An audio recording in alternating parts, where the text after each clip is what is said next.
Jisu Christ gi mingda isidena oiriba imung amata oiminariba Bethany Diaspora Church ki singlup sing amadi tatana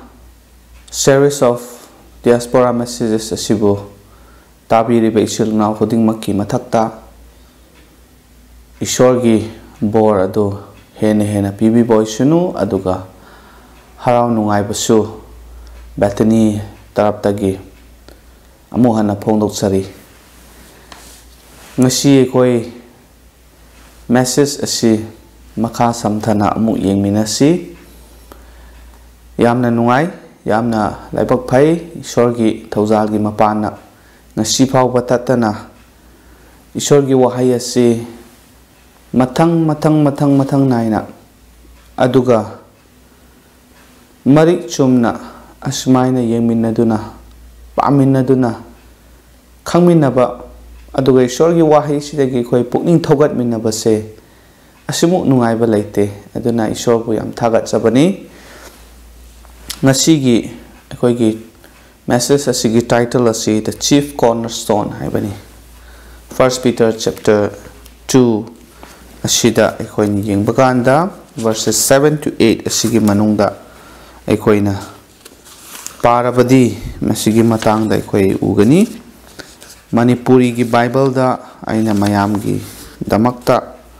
pathok charake muna taminasi aduga isa gi Bible yauna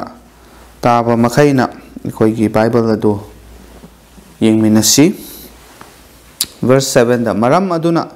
thajarba nakhoi dadi mahak asi mamal yambani adubu thajadaba singi damaktadi yum sabasingna langsik laba nung adu Maruoiba nung oihali verse 8 aduga khudi thinaba nungjau tunaba nung oihale makhoina haiba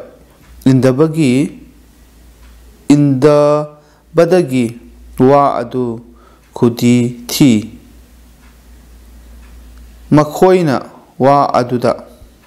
khudi thina basu lepi khrabani achile now sing ishorgi wahai asina aikhoida asuki matik mayek sengna yamna marik chumna mathang naina akhoi bu takpi aduna maru oiba nung chief cornerstone khwaidagi maru oiba nung adu Jisu Christa asini Jisu Christa gi maramda amuk hana aikhoibu takpire aduga khanghanbire aduna actually now sing Jisu Christa da aikhoina thajaba haibase asuki mati yamna maru oi aduga masi yamna aikhoigi damakta kanaba aduga yamna darkar oiba amani haibase khoina ningsingsi aduna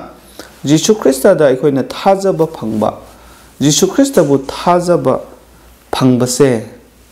khoi yamna laina lawroidabani laithokroidabani yamna maru oiba yamna special oiba adugumna khoina khangadabani aduna this is not to be taken for granted faith in the Lord Jesus aduga there will be some who will oppose masida khoina Jisu Christ ta thajaba matamda magi tung inba matamda khoi bu oppose toba khoi da yekpa kaya leramgani aduga khoi da chaibiba natraga thina ngangbiba kaya su leirakpa yai aduga mi kharanadi Jisu Christ ta thajaba si oppose toba khaktana tadana completely makhoina reject tobo su laigani haibadi Jisu Christ da thajaba si makhoina sukha thajadaba yadaba mi kharasu laigani haibasi ekhoina ningsinggadabani aduna deepening our faith in the Lord Jesus ekhoigi thajaba si Jisu Christ da hena lusanba aduga chethanba kanhanba haibase yamna darkar oye it is necessary to deepen our faith. Jesus Christ da aikoi na hena thazaba matamda aikoi gi thazaba se hena kankhat kani lusan gani aduga yamna aikoi gi damakta kanaba oigani. It is wise to seek to develop our faith as much as possible. Aduni aikoi na Jesus bu thazaba se hena chawkhatna naba aikoi na yokhat kadabani aikoi hotna kadabani madu aikoi na ngamdiba makai yariba makai haibani as much as possible aikoi na masi hotna ba darkar oye masi tawbose yamna chumba asingba khongthang amani haibase aikoi na ningsinggadabani. Aduna sida Peter na Apostle Peter na piriba words of encouragement haibatare pukning thogat pibagi wahay se karino. Verse 7, therefore to you who believe na koi thazaba singi damakta he is precious mahak asi yamna mamal yami, but to those who are disobedient adubu haiba indaba mi singi damakta di the stone which the builder rejected has become the chief cornerstone. Yum sabami singna reject tawkraba hunsekraba nung adu yamna Maruoiba chief cornerstone ama oina leire haipani. Verse 8 and aduga a stone of stumbling and a rock of offense makoi gi damakta di masigi nung ase makoi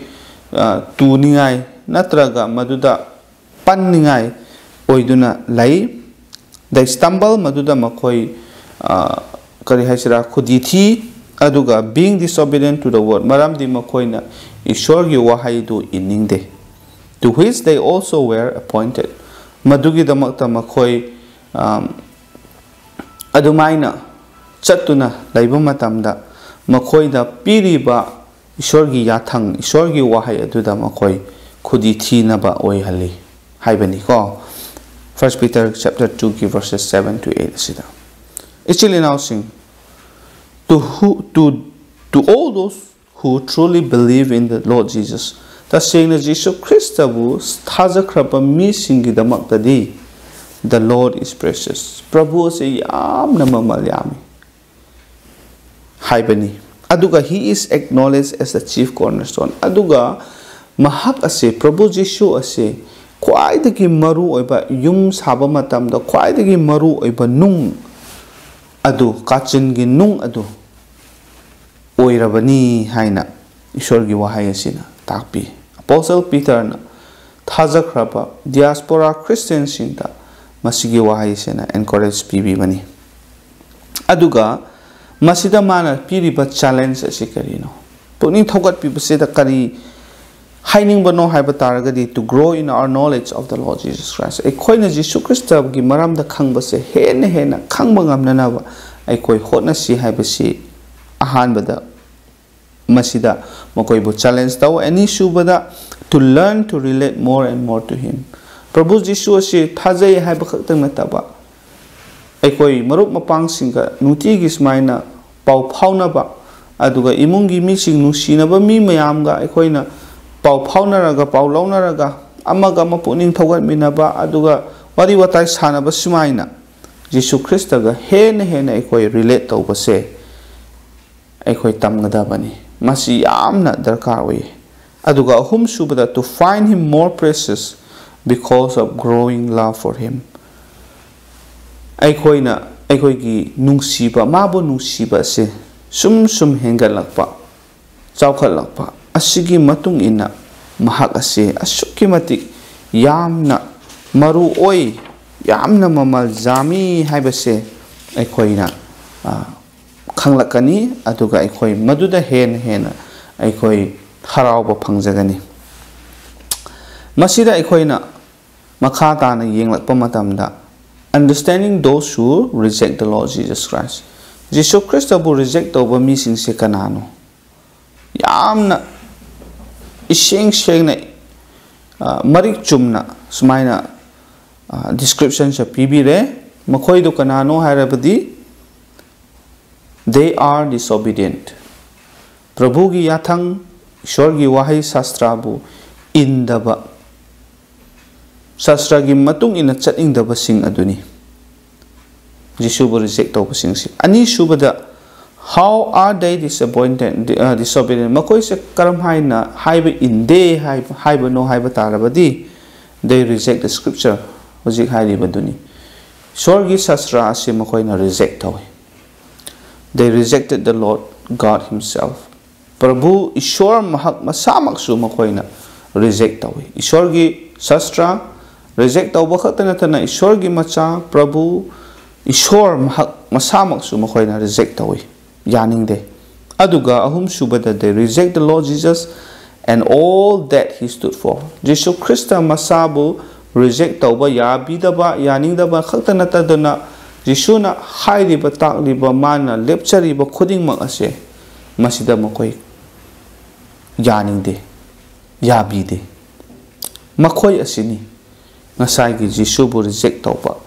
haina Apostle Peter na masida paliba ase Who are these people? Makoi se kanano. They are here called the builders. Hojiki koina pariba adugi matungina di makoi su yum saba mising aduni haye. Contextually koina yeng bakanda a reference to the religious leaders in the days of the Lord Jesus. Jesu Christ gi matamda religious ki lamda leaders oiriba luchingba oina leiriba mising aduni makoi sing asibuni makoi yum sai haina makoi na di lai hoi amarom na di makoi su sajai adubu makoi asi ngasai gi Maruoiba Nung chief cornerstone Jesu Christ bu reject tawbu sing aduni some were chief priests and scribes maduda yauri pasikana kana no hairabati chief priests religious leaders in manungda chief priests in say yamna kari haisara highest position da leba singni aduga scribes sing scripture sing bu phajana mayek singna khangba mi singni adubu makoina loina mak ase reject away yaningde aduga some were not religious leaders kharadi makoi religious leaders oide Jesu Christ gi matamda Jesu bu reject tawbu sing ase makoi su asumaina masa masagi oiba yum makoi gi mingchat leiningai gi damakta makoi gi apamba adubu tawningai makoi gi own doctrine makoi gi own theology semgat laga sagat laga tawbasing scripture bu indabasing ni haina asumaina koina ubani adubu hangba yaba question di karino who do people reject or why do people reject the Lord Prabhu bu kari gi damakta makoina reject tawribano yari yabidribano haiba tarabadi ahanbada ignorance khantaba watpa wakhan laitaba haiba tare aduga misunderstanding bahap tadaba wrong teachings chumdaba takpiba kayama lakpaduda makoina maduda oina ngauraga satkhare aduga bad personal experiences makoi gi punsida nungai taba masagi oiba experiences khara thengnariba mayam adugi damakta sumaina Prabhu Jesu bu reject tawba mayam lai ekoi marakta su yawram ngani aduga prithibida hojik lairiba mi mayam su marakta ekoi ni yengba matamda masigumba si laitaba nate maram di karino hairaga Jesu gi maram da phajana khangdaba Ishwar gi shastra bu phajana khangdaba asina maram oiraga Jesu bu lausin bangamdaba aduga misunderstanding bhap tanadaba mayam asina su oihale aduga wrong teachings chumdaba teachings mayam hojiti lakhre prithibhi sida hojik su ekoina loina khangi aduna adugumba mayam se lakpa matamda Jesu gi maramda achumba taiba scripture Ishwar gi shastra asigi maramda tapibu matamda sisu chap manaida haiduna makoina khallaga lauraga taningdaba aduga lausinma ngamdaba sigumsu lai aduga mi kharadi mama gi punsida awaba thengnaba yamna nungaitaba thodo kaya tholakpa matamda Ishwar laite aduga Jesu na aigi damakta kari pangba ngamgani kari taubipa ngamgani haibagumba mayam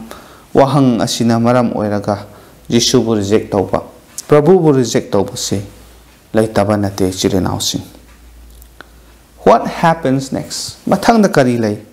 The Lord Jesus becomes a stone of stumbling. Makhoi gidamak tadi Jisu Krista Prabhu ado stumbling stone oina layre. Khudi thiningai ado oina ure haibani. He becomes a rock of offense. Makhoi gidamak tadi adugumba nungjaw offense oiba.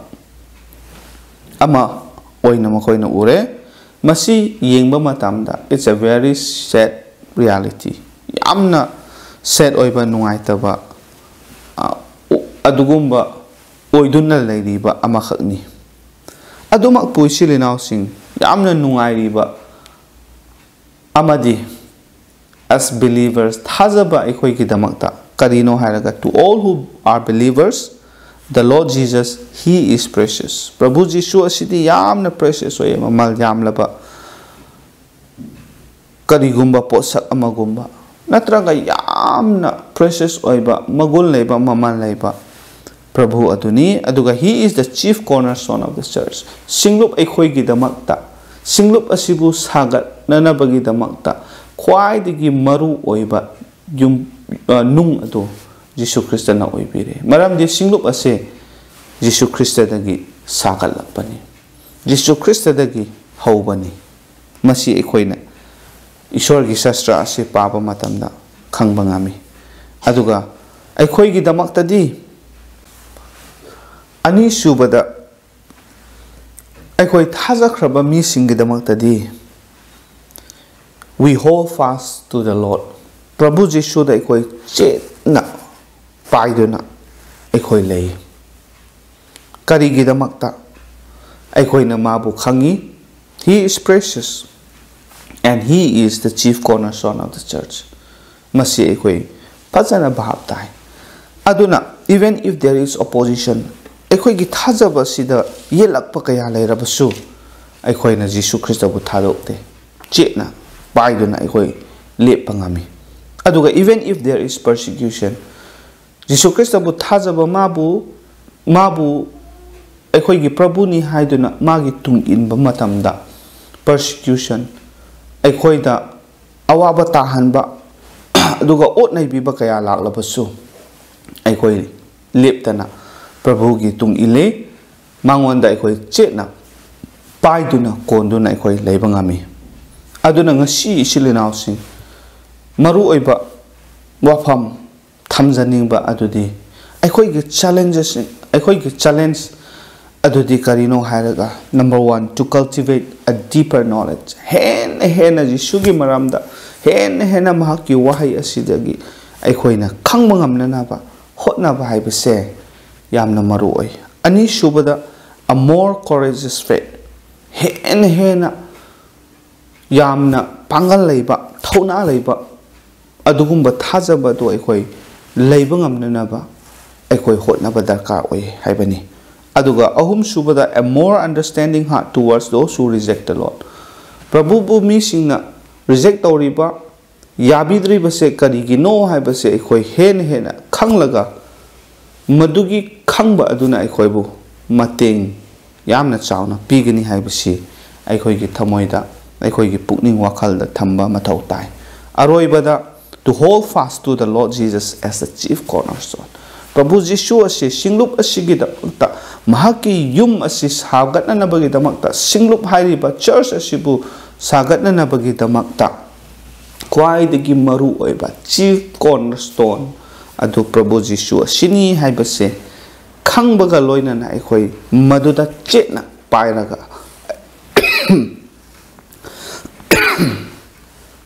ekhoi chetna pairaga lepa ngamna na ba ekhoi hotna base yamna darkar oi haibase ngasi Ishwar gi wahai asina ekhoi bu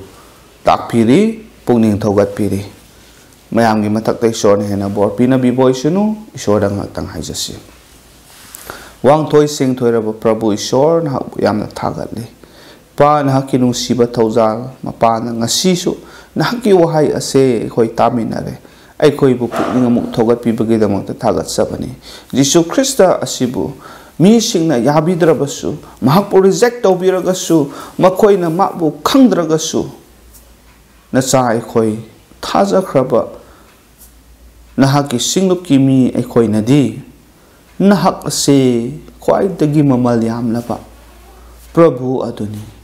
ꯈ꯭ꯋꯥꯏꯗꯒꯤ ꯗꯔꯀꯥꯔ ꯑꯣꯏꯕ ꯈ꯭ꯋꯥꯏꯗꯒꯤ ꯃꯔꯨ ꯑꯣꯏꯕ ꯏꯁꯣꯔꯒꯤ ꯌꯨꯝ spiritual house ꯆꯔꯆ ꯁꯤꯡꯂꯨꯞ ꯑꯁꯤ ꯁꯥꯒꯠꯄꯗ ꯃꯔꯨ ꯑꯣꯏꯕ ꯑꯗꯨꯒꯨꯝꯕ ꯅꯨꯡ ꯑꯗꯨ ꯖꯤꯁꯨ ꯈ꯭ꯔꯤꯁꯇ ꯑꯁꯤꯅꯤ ꯍꯥꯏꯕꯁꯦ ꯑꯩꯈꯣꯏꯕꯨ ꯈꯪꯍꯟꯕꯤꯗꯨꯅ ꯆꯤꯐ ꯀꯣꯔꯅꯔꯁ꯭ꯇꯣꯟ ꯖꯤꯁꯨ ꯈ꯭ꯔꯤꯁꯇꯅ ꯑꯣꯏꯕꯤꯕ ꯑꯁꯤꯗ ꯑꯩꯈꯣꯏꯅ ꯆꯦꯠꯅ ꯀꯣꯟꯗꯨꯅ ꯄꯥꯏꯗꯨꯅ ꯂꯩꯕ ꯉꯝꯍꯟꯕꯤꯕꯒꯤꯗꯃꯛꯇ ꯅꯍꯥꯛꯄꯨ ꯊꯥꯒꯠꯂꯤ ꯑꯩꯈꯣꯏꯒꯤ ꯄꯨꯟꯁꯤꯒꯤ ꯑꯔꯣꯏꯕ ꯃꯤꯀꯨꯞ ꯐꯥꯎꯕ